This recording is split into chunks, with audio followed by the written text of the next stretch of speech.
மக்கள் எல்லாருக்கும் ஒரு இனி சிறப்பான மதிய வணக்கங்க. உடனுக்குடன் வானிலை பற்றி மிக துல்லியமாக தெரிந்து கொள்ள நம்முடைய யூடியூப் சேனல் மறக்காமல் சப்ஸ்கிரைப் செய்து கொள்ளுங்கள். நிறைய பேர் சப்ஸ்கிரைப் பண்ணாம பார்க்குறீங்க, மறக்காம தயவு செய்து சப்ஸ்கிரைப் பண்ணிட்டு பாருங்க, அப்படி லைக் பண்ணிட்டு பாருங்க. இன்றைக்கான தேதி வந்து பார்த்தீங்கன்னா மார்ச் மாதம் 17/3/2026 ஆகுது. ஸ்கிப் பண்ணாமல் கேளுங்க. இப்போ வந்து நான் வந்து சொல்ல வந்த விஷயம் என்னென்னா, நான் வந்து மழை எப்போது தீவிரமாகும், எந்தெந்த இடங்களில் மழை பெய்ய போகுதுன்னு நான் வந்து சொல்கிறேன். இப்போ வந்து இந்த ஒரு வீடியோ பாருங்கள். இப்போ வந்து நம்ம வந்து இருக்கக்கூடிய இடம் வந்து பார்த்திங்கன்னா அற்புதமான ஒரு இடம். விவசாய பகுதிக்கு நம்ம வந்து வந்திருக்கோம். முன்னாடியெல்லாம் பார்த்தீங்கன்னா, நம்ம விவசாயிகளை வந்து விவசாயம் செய்வதற்கு ரொம்ப ரொம்ப கஷ்டப்பட்டாங்க. அது வந்து எப்படின்னா, ஒரு கடன் வாங்கி பக்கத்தில் கடன் வாங்கி நகைகளை அடகு வச்சு பார்த்திங்கன்னா விவசாயம் பண்ணுவாங்க. விவசாயம் செஞ்சு அறுவடை பண்ணும் வரைக்கும் அவங்க வந்து கஷ்டப்பட்டு தான் இருப்பாங்க. முன்னாடியெல்லாம் பார்த்தீங்கன்னா, இந்த இயந்திரங்கள் வருவதற்கு முன்னாடி நம்ம வந்து கையால் நாற்று நடுவது, பார்த்திங்கன்னா கையால் நாற்று நடுவது. அது மட்டும் இல்லாமல் இப்போ பாருங்கள், இந்த டெக்னாலஜி உலகம் பார்த்திங்கன்னா இப்போ பார்த்திங்கன்னா இந்த தெரியுது பாருங்கள். ஸோ இது வந்து பார்த்திங்கன்னா ஒரு புல் கட்டுன்னு சொல்லலாம். வைக்க பார்த்திங்கன்னா நல்லாவே அந்த இயந்திர மிஷினை என்ன பண்ணியிருக்குன்னா சுற்றி போட்டிருக்கு. முன்னாடி நம்ம வந்து கையாலே சுற்றி போடுவோம். கையெல்லாம் பார்த்திங்கன்னா ஒரே பார்த்திங்கன்னா கையில் ரத்தம் வந்துடும். ஏன்னா அந்தளவுக்கு கையால் நம்ம வந்து முன்னாடி வேலை பார்ப்போம் முன்னாடி. ஆனால் இப்போ பார்த்திங்கன்னா அந்த டெக்னாலஜி உலகம் டெவலப் ஆக என்ன ஆகுதுன்னா, விவசாயம் செய்யக்கூடிய அந்த முறையும் மாறுது. முன்னாடி நம்ம கையால் விவசாயம் பண்ணுவோம். இப்போ பார்த்திங்கன்னா இயந்திரங்கள் கண்டுபிடித்தது. இயந்திரங்களே விவசாயம் பண்ணுது. இயந்திரங்களே பார்த்திங்கன்னா இப்போ வந்து நாற்று நடுது, களை பறிக்குது, எல்லாமே புல்லெல்லாம் அறுத்து விடுது. எது தேவையில்லை எல்லாமே அறுத்து விடுது. இப்போ பார்த்திங்கன்னா இந்த இயந்திரங்கள் தான் இப்போ பார்த்திங்கன்னா டெக்னாலஜியாக ஒரு பெட்ரோலு, ஒரு பேட்ரி மிஷின்லாம் வந்து இயந்திரமே இப்போ விவசாயம் பண்ணுது. ஆனால் இதெல்லாம் சும்மாலாம் கிடையாது. விவசாயிகள் காசு கொடுத்தா மட்டும்தான் இந்த இயந்திரங்கள்லாம் வரும். ஒரு இயந்திரத்திற்கு இப்போ இந்த புல் இந்த வைக்க ஒரு ஏக்கர் முழுக்க ஒரு மணி நேரம் 2 மணி நேரம் கணக்கு. ஸோ இதெல்லாம் பார்த்திங்கன்னா ஒரு 2 மணி நேரம் 3 மணி நேரம் அந்த டீசல் எவ்வளோ தீருதோ அந்த ஒரு கணக்கு, ஒரு மணிக்கணக்கு. ஸோ அதனால் நம்ம விவசாய சொந்தங்கள் வந்து ரொம்ப ரொம்ப கஷ்டப்பட்டு தான் விவசாயம் பண்ணுறாங்க. ஏன்னா நானும் விவசாய பகுதி, நானும் ஒரு விவசாயம் தான். ஒரு விவசாயத்தில் நானும் பார்த்திங்கன்னா வயலுக்கு பார்த்திங்கன்னா வந்திருக்கேன். என்னுடைய ஊரும் விவசாய ஊர் தான். என்னுடைய சொந்தக்காரங்களும் இப்போ விவசாயம் தான் பண்ணிக்கிட்டு இருக்காங்க. சரிங்களா? விவசாயம் என்னுடைய உயிர் மூச்சு.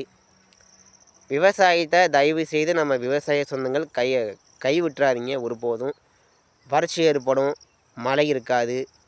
அந்த எண்ணத்தை விட்டுருங்க தயவு செய்து. அது மட்டும் இல்லாமல் இந்த எல்லினோ வேறு உருவாகிட்டு இருக்குது. நம்ம எல்லோரும் நான் கூட அந்த எல்லினோ உருவாகாது அப்படின்னு நினச்சிக்கிட்டு இருந்தேன். எதிர்பாராத விதமாக போன மாதம் தான் அது வந்து உருவாச்சு. பார்த்திங்கன்னா திடீரென்று ஒரு மாற்றம். இது வந்து பார்த்திங்கன்னா ஒரு திடீரென்று ஒரு மாற்றம் தான். இதனால் யாரும் கவலைப்படாதீங்க. மழை பெய்யுமா சார், இல்லை பெய்யாதா சார், வறட்சி ஏற்படுமா அப்படின்னு நிறைய பேர் கேட்டுட்ருக்கீங்க. வறட்சிக்கான ஆண்டு இப்போதைக்கு கிடையாது. 2026 வேணால் வாய்ப்பு இருக்குது. ஆனால் இப்போதைக்கு 2026 ஒரு சிறிய வறட்சியாக இருக்கலாம். ஆனால் மழை வந்து அப்பப்போ பெய்யும். அதான் உண்மை. மழை வந்து அப்பப்போ நமக்கு வந்து கிடச்சிரும். இதனால் கவலைப்படாதீங்க. மழையே பெய்யாமல் போகாது. மழை அப்பப்போ வந்து உயிர் தரக்கூடிய மழையும் நமக்கு வந்து ஒரு மகிழ்ச்சி கொடுக்கக்கூடிய மழை கண்டிப்பாக இருக்கும். சரிங்களா? இதனால் விவசாயத்தை கைவிட்டுறாதீங்க. சரிங்களா? அவங்க சொல்கிறாங்க என்ன சார் அவங்க மழை வராதுங்கிறாங்க, விவசாயத்தை க க அவங்க அப்போ இப்படி சொல்லுவாங்க. பணம் கொடுப்பாங்க. வயலுக்கு வந்து பார்த்திங்கன்னா வயலை ஏக்கர் கணக்காக ஏக்கருக்கெல்லாம் ஒரு 2 லட்சம் பேரம் பேசுவாங்க. விட்டுருங்க. இந்த உங்களுடைய விவசாயத்தை தயவு செய்து கைவிட்டுறாதீங்க. விவசாயம் செய்வோம், விவசாயம் காப்போம், மரம் வளர்ப்போம், மழை பெறுவோம். சரிங்களா? முடிஞ்ச வரைக்கும் நம்ம இயற்கையோட ஒத்து போவோம். இப்போ பார்த்திங்கன்னா இந்த உலக காலகட்டத்தில் எப்படி சொல்லுவதுன்னு தெரில. இந்த பக்கம் என்னென்னா போர் நடக்குது, இந்த பக்கம் என்னென்னா ஒரு பக்கம் இயற்கையை அடிச்சிட்டு வராங்க, இன்னொரு பக்கம் பார்த்திங்கன்னா பாலைவனத்தில் மழை பெய்யுது. இப்படி ஏகப்பட்ட மாற்றங்கள், ஏகப்பட்ட ஒரு நிலை ஏற்பட்டு கொண்டிருக்கிறது. முடிஞ்ச வரைக்கும் நம்ம எல்லோரும் ஒற்றுமையாக இருப்போம், இயற்கையை நேசிப்போம், இயற்கையை வாழ வைப்போம். சரிங்களா? மறக்காமல் இந்த ஒரு வீடியோக்கு லைக் பண்ணுங்கள். இப்போ பார்த்திங்கன்னா நம்ம சைட்டாக வானிலைக்குள்ளே போயிடலாம். இன்றைக்கி எந்தெந்த இடங்களில் மழை பெய்யும், எந்தெந்த மாவட்டங்களில் மழை பெய்யும் தெரிஞ்சுக்கோங்க. ஸ்கிப் பண்ணாமல் கேளுங்க. ஸோ இன்றைக்கி பார்த்தீங்கன்னா இனி வரக்கூடிய மணி நேரங்களில் கொஞ்சம் கவனமாக இருங்க. தயவு செய்து கவனமாக இருங்க. வெயில் வந்து இப்போ வந்து அதிகமாக அடிக்க தொடங்கியிருக்கு. குறிப்பாக நம்ம திருப்பத்தூர், ராணிப்பேட்டை, சேலம், இந்த உள் மாவட்டம் கடலோரம் தவிர இந்த மத்திய உள் மாவட்டங்கள் முழுவதும் அதிகமான இப்போ வந்து வெயில் வந்து அடிச்சிக்கிட்டு இருக்குது. இந்த வெயிலுக்கெல்லாம் நம்ம வந்து இப்போ வந்து மழை வந்து எதிர்பார்த்துட்ருக்கோம். நீங்கள் எதிர்பார்த்துட்ருப்பீங்க. கண்டிப்பாக மழை எப்போது வரும் அப்படின்னு கேட்டிங்கன்னா, இன்றைய முதல் நம்ம வந்து மழை எதிர்பார்க்கலாம். நேற்றைக்கே நம்ம வந்து அறிவித்ததுபடியே மழை வந்து தொடங்கியிருக்கு. இன்றைக்கி வந்து பெரும்பாலான இடங்களில் மழை பெய்யலாம். நேற்று வந்து மழை பெய்த இடங்களில் வந்து 20% இன்றைக்கி வந்து மழை பெய்யக்கூடிய பகுதிகள், இடங்கள், மாவட்டங்கள் ஒரு 50% மேலே ஆகிரும். சரிங்களா? நாளைக்கு 60%, நாளை மறுநாள் 70, 80%. சரிங்களா? இப்படி வச்சுக்கோங்க. இன்றைக்கி வந்து 50% எங்கெங்கெல்லாம் எந்தெந்த இடங்களில் மழை பெய்யும்னா, திருப்பத்தூர் கனமழைக்கான வாய்ப்பு இருக்குது. வட உள் மாவட்டம் சில இடங்களில் கனமழைக்கான வாய்ப்புகள் அதிகமாக இருக்குது.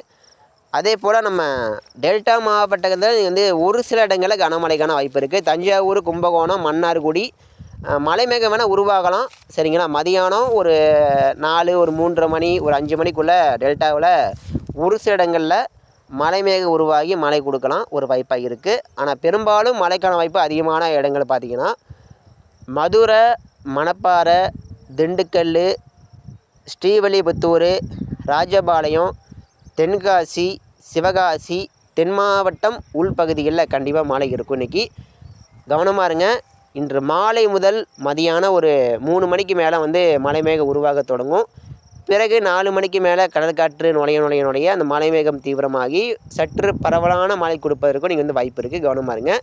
குறிப்பாக மதுரை மாநகர பகுதி, மதுரை, மணப்பாறை, திண்டுக்கல், கரூர், சேலம், நாமக்கல், கிருஷ்ணகிரி, தருமபுரிக்கு நீங்கள் வந்து மழைக்கான வாய்ப்பு அதிகமாக இருக்குது. கர்நாடகா எல்லையோர மாவட்டங்கள் முழுவதுமே சில இடங்களில் கண்டிப்பாக மழை பதிவாகும். திருவண்ணாமலை, அதே போல் இந்த திருவண்ணாமலைக்கு மேற்கே மழைக்கான வாய்ப்பு இருக்குது. திருவண்ணாமலைக்கு தெற்கே பெரம்பலூர், அரியலூர், திருச்சி சில இடங்களில் ஒரு சில இடங்களில் கண்டிப்பாக கனமழை இருக்கும். திருச்சிராப்பள்ளி மாநகர பகுதி, திருச்சிக்கும் மேற்கே அந்த கரூருக்கும் திருச்சிக்கும் எல்லையோரத்தில் மழை இருக்கலாம். வாய்ப்பு ரொம்ப அதிகமாக இருக்குது. கவனமாக இருங்க. கண்டிப்பாக நீங்கள் வந்து தென் மாவட்டம், மேற்கு மாவட்டங்களில் கண்டிப்பாக மழை வந்து படிப்படியாக தீவிரமாகும். இன்று முதல் நம்ம வந்து மழை எதிர்பார்க்கலாம். கவனமாக இருங்க. மழை பெய்யும் போது ஒரு சின்ன ஒரு வேண்டுகோள், மழை பெய்யும் போது கவனமாக இருங்க. மழை மகிழ்ச்சி கொடுக்கும். அதே நேரத்தில் மழை பெய்து கொண்டிருக்கும் போது திடீரென்று ஒரு சூறாவளி காற்று 50 முதல் 60 கிலோமீட்டர் மேலே வீசக்கூடும். சூறாவளி காற்று வீசுவது மட்டும் இல்லாமல் இடி மின்னல் திடீரென்று ஒரு ஆபத்தை ஏற்படுத்தலாம். இதனால் கொஞ்சம் தயவு செய்து விவசாய சொந்தங்கள் மற்றும் நம்ம பொதுமக்கள் கவனமாக இருங்க. சரிங்களா? கோடை மழை வந்து தீவிரமாக போகுது. நிறைய பேர் வந்து இப்போ அறுவடை பண்ணாமல் இருக்கீங்க. தயவுசெய்து அறுவடை பணிகளை வந்து காலை ஒரு மதியம் கூட செய்யலாம். ஆனால் மதியத்துக்கு மேலே மழை வந்து தீவிரமாக பெரும்பாலும் மதியம், மாலை இரவு தான் மழை வந்து தீவிரமாக காணப்படும். இதனால் காலையில் அவ்வளோவா மழை இருக்காது. இதனால் காலையில் அறுவடை பண்ண தொடங்கிடுங்க.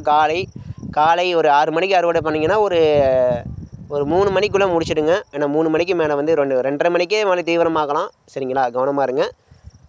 ஆனால் காலை 11 மணி 12 மணிக்கெல்லாம் மழை பதிவாகாது. இதனால் அச்சமின்றி அறுவடை பண்ணுங்கள். அறுவடை பணிகளை விரைந்து முடிக்கணும். கோடை மழை வந்து ஆரம்பிக்குது. சரிங்களா? நாளை இதைவிட அதிகமான மழையும், நாளை மறுநாள் அதைவிட அதிகமான மழையும் காத்திருக்கு. அடுத்த ஒரு 3 தினங்களுக்கு கண்டிப்பாக நம்ம தமிழ்நாட்டில் பெரும்பாலான இடங்களில் மழை பதிவாகும். டெல்டா, வட மாவட்டம், தென் மாவட்டம், மேற்கு மாவட்ட மக்கள் கவனமாக இருங்க. மழை வந்து இன்று முதல் படிப்படியாக தீவிரமாகும். நன்றி, வணக்கம். மறக்காம நம்ம யூடியூப் சேனல் ஃபாலோ பண்ணுங்கள். கரூர், நாமக்கல், சேலம், திருச்சிராப்பள்ளிக்கு மேற்கே மழை இருக்கும். அதே போல் வட உள் மாவட்டம், அதே போல் நம்ம தென் உள் மாவட்டம் கண்டிப்பாக மழை பதிவாகும். நன்றிங்க.